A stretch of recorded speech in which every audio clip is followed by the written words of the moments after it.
শুক্রবার বিধানসভায় রাজ্যের মুখ্যমন্ত্রী ডক্টর মানিক সাহা রাজ্যের সরকারি কর্মচারীদের জন্য 3% মহার্ঘ ভাতা মঞ্জুরের ঘোষণা দিলেন।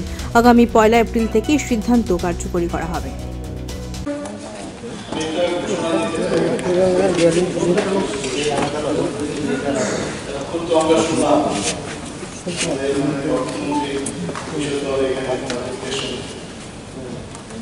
আমি একটা ঘোষণা দিতে চাই, বিশেষ করে আমাদের ত্রিপুরা সরকারের যারা কর্মচারী এবং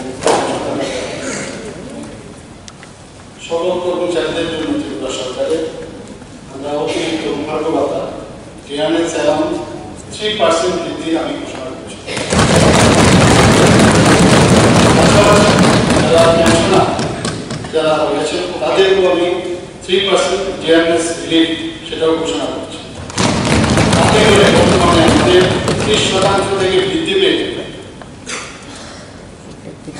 সেটা 33% এবং এটার এফেক্ট হবে এই 1 এপ্রিল 2025 থেকে।